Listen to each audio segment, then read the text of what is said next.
కాంగ్రెస్ది అభయహస్తం కాదు, భస్మాసుర హస్తమని విమర్శించారు భువనగిరి బీజేపీ అభ్యర్థి బూరా నర్సయ్య గౌడ్. ఆ పార్టీ సీనియర్ నాయకుల సంకరేణి శ్రీ వెంకటేశ్వరరావు తుంగతుర్తిలో పర్యటించిన సందర్భంగా వారు మాట్లాడుతూ కాంగ్రెస్ పార్టీకి ఓటు వేస్తూ కష్టాలు వస్తాయని, బీజేపీకి ఓటు వేస్తే అభివృద్ధి కొనసాగుతుందన్నారు. దేశం సుభిక్షంగా ఉండాలంటే అది బీజేపీతోనే సాధ్యమన్నారు.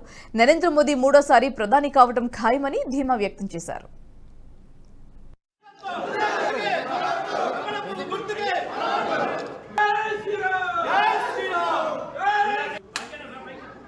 బీజేపీ అనేది సబ్కా సాత్ సబ్కా వికాస్, అన్ని కులాలకు అన్ని మతాలకు ఈక్వల్గా ఆపర్చునిటీస్ అంటే అవకాశాలు ఇచ్చే పార్టీ. కానీ కాంగ్రెస్ పార్టీ కేవలం అవకాశవాదం. ఇక టీఆర్ఎస్ అయితే మీకు తెలుసు, గత 10 సంవత్సరాలు ఎందుకు పెట్టుకొచ్చాను, 10 సంవత్సరాల్లో బీసీలను అష్టదిగ్బంధం చేసి గౌరవం లేకుండా అణిచి వేసినటువంటి రాక్షస పాలనను అంతమొందించడానికి బూరా నర్సయ్య గౌడ్ ఆ పార్టీని నుంచి బయటకు వచ్చాడు. అసలు బీఆర్ఎస్ నాయకత్వం బీసీ అనే పదం ఉచ్చరించడానికి కూడా అర్హులు కారు. ప్రగతి భవన్లో 10 ఏళ్ళు ఒక్క బీసీని లేకుండా చేసినటువంటి ఘనత కేసీఆర్ గారు. అందుకొరకే వాళ్ళ ఉసురు తలిగే ఈరోజు వారు అనుభవిస్తున్నారు. అందుకొరకు బీసీ అనే పదం నాలిక మీద కూడా పెట్టడానికి బీఆర్ఎస్ లేదు. అందుకొరకు నేను విజ్ఞప్తి చేస్తున్నా, బూరా నర్సయ్య గౌడ్ నిస్వార్థంగా ఎట్లయితే మోడీ గారు నిస్వార్థంగా ఆనెస్ట్గా చేస్తాడో, బూరా నర్సయ్య గౌడ్ కష్టపడి సంపాదించుకున్న ఆస్తులను అమ్మి రాజకీయాలు చేశాను. కానీ నేను ఎప్పుడు ఒక్క రూపాయి ఇవ్వని చేయి దాపలేదు, ఎక్కడా నేను సంపాదించుకోలేదని మీ అందరికీ తెలుసు. కానీ కాంగ్రెస్ వాళ్ళకేస్తే 1000 కోట్ల కాంట్రాక్టులు, కమిషన్లు, రియల్ ఎస్టేట్ వాళ్ళను ఇబ్బంది పెట్టడం, బ్లాక్మెయిల్ చేయటం, వాళ్ళ దగ్గర నుంచి డబ్బులు లాగడం. ఇతర రాష్ట్రాల్లో కాంట్రాక్టులు తెచ్చుకోవటానికి, కమిషన్లు కొట్టడానికి 10, 18,000, 20,000 కోట్ల సంపద సృష్టించుకోవటానికి ఉపయోగపడుతుంది. కానీ ఈ ప్రాంతానికి ఎలాంటి ఉపయోగం పడదు.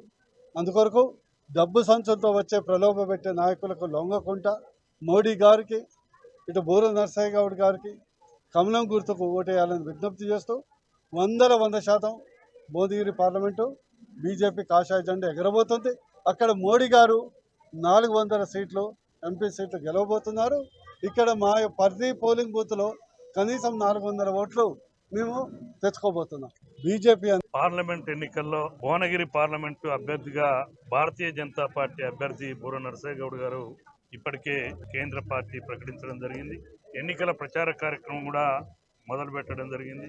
ఈరోజు జరుగుతున్న ఈ ఎన్నికల్లో బూరా నర్సయ్య గౌడ్ గారిని గెలిపించడం అంటే ఈ దేశంలో నరేంద్ర మోడీ గారు ప్రధానమంత్రి కావడానికి, మనవంతు ప్రధానమంత్రి అభ్యర్థిగా ఎంపిక కావడానికి ఈ భువనగిరి ప్రజలు బూరా నర్సయ్య గౌడ్ గారిని గెలిపించాల్సిన ఆవశ్యకత ఉంది. రెండో విషయం, ఇప్పుడు జరుగుతున్న ఎన్నికలు మీరు చూసినారు, గత 6 మాసాల నుంచి కూడా సిద్ధాంతపరంగా కుదరని రాజకీయ పార్టీలు కూడా నరేంద్ర మోడీ గారిని ఓడించడానికి, వామపక్ష పార్టీలు కావచ్చు, జాతీయ పార్టీలు కావచ్చు, ప్రాంతీయ పార్టీలు కావచ్చు, అవి 6 నెలల కింద ఫ్రంట్గా ఏర్పడి 6 నెలలనే ఫ్రంట్ 32, 36 పార్టీలు మొదలు కలిసి సమావేశం చేశారు. ఈరోజు 7-8 ఇవాళ పత్రికల్లో వచ్చింది. 8 మంది ఏదో భారతదేశ రాజకీయాలను అంటే కుటుంబ రాజకీయ పార్టీలకు సంబంధించిన జాతీయ పార్టీ ములాయం సింగ్ కొడుకు కావచ్చు, లల్లు ప్రసాద్ కొడుకు కావచ్చు, కరుణానిధి కొడుకు కావచ్చు, మహారాష్ట్రలో